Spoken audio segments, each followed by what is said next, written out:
Good morning, my brothers and sisters. Welcome to episode number 29 in the season 11 of Be With Me. That is, we're in the book of 2 Corinthians, and we have got some stuff to talk about today because Paul is talking about some of his co-workers in the church. And basically what he's going to say today is, I love these guys. So that's my title today. He's going to talk first about Titus. Then he's going to talk about this very prominent, famous guy who's hilariously, we don't even have his name. Then he's going to talk about another guy. Basically, he's going to talk about service to the church and recognizing these people and the joy of working with these people. So listen in with me. This is from 2 Corinthians chapter 8. The title in my Bible is Commendation of Titus, but it's really more than just that. Here we go, verses 16 and 17. But thanks be to God who put into the heart of Titus the same care that I have for you. For he not only accepted our appeal, but being himself very earnest, he is going to you of his own accord. And now he's going to talk about the next guy, this famous guy that we don't even know his name. Verse 18.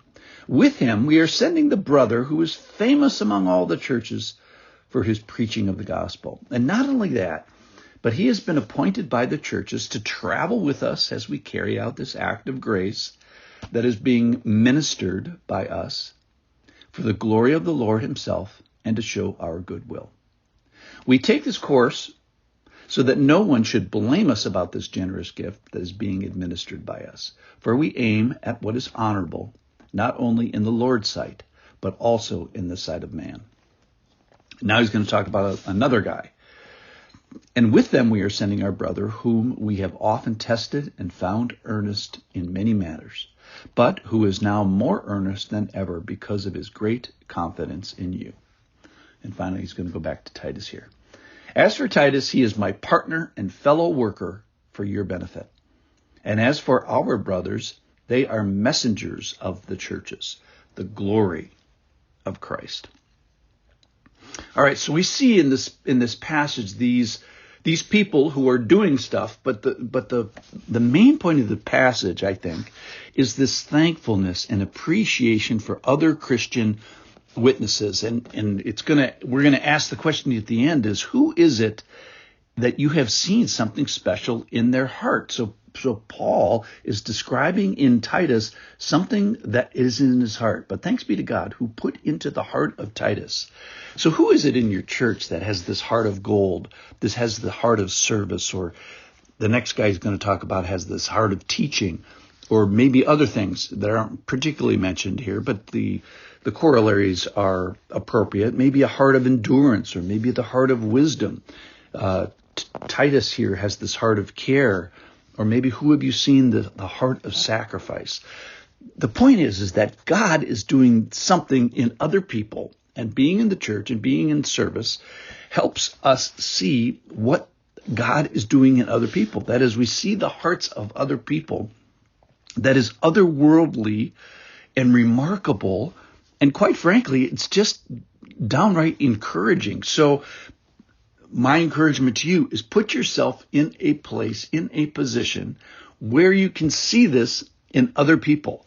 Go serve somewhere anonymously and watch the activity of God and watch something in other people that only with God can it be explained.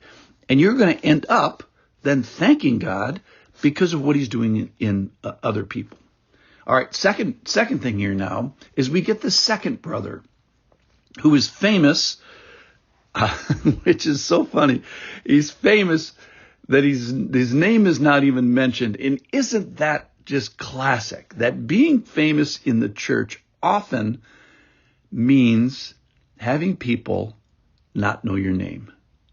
So it's okay to be famous in the church and just you and God, having the secret ministry of prayer, or in the nursery or something, or taking care of high schoolers. One of my dear pastors right now, he just loves high schoolers. Like, I don't know if you know a lot of high schoolers, but, it's a time in their life when even their parents can't half the time stand them. And he, one of the things I see in him is this great love for people that are, kind of prickly and sometimes unlovable. And that's the thing about serving, is you get to meet people like that. You get to see people like that God has done something in their hearts that's kind of like, it's like unexplainable. All right, so then we have this gift. So the Corinthians are getting money together, and they're going to send it to Jerusalem, and they're going to do a good job with it. And so they appoint people in this act of grace. So the grace is this amazing generosity that comes from God. That's the pie in the sky, rainbows and puppies part of it. The practical part about it is he says, no, we're going to appoint people, actual people, to minister this and administer this gift. So we're appointing leaders and elders who are already doing, already have a reputation, and we're going to recognize them as such. And in this specific act, we get to participate in the glory of God, something, amazing and theoretical, but also to show our goodwill. So kind of you have this heavenly and earthly thing happening at the same time. The godly part, the glory part of it, and the practical, tangible part of it. And they're taking action. Why? So that they're not open to any charge of misusing the money or losing the money, and they're getting this posse of honorable people together, because they're doing it in the Lord's sight, and they're also doing it in the sight of man. So they want to sort of address the public accounting part of it. So the service of the church, verse 23, is back to Titus now, is being this messenger. And this message is delivered in many ministries for the glory of Christ. And then he finally says in verse 24 is honor these people, rightly so, and acknowledge them.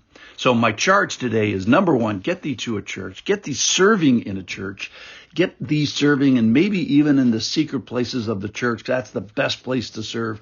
Be famous in the church, which might result in you being anonymous, and be a messenger of this great message, this glorified message.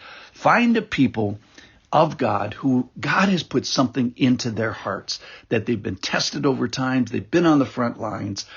And this is a call to the winsome, desirable, admirable people of God. Go find them today. I love these guys.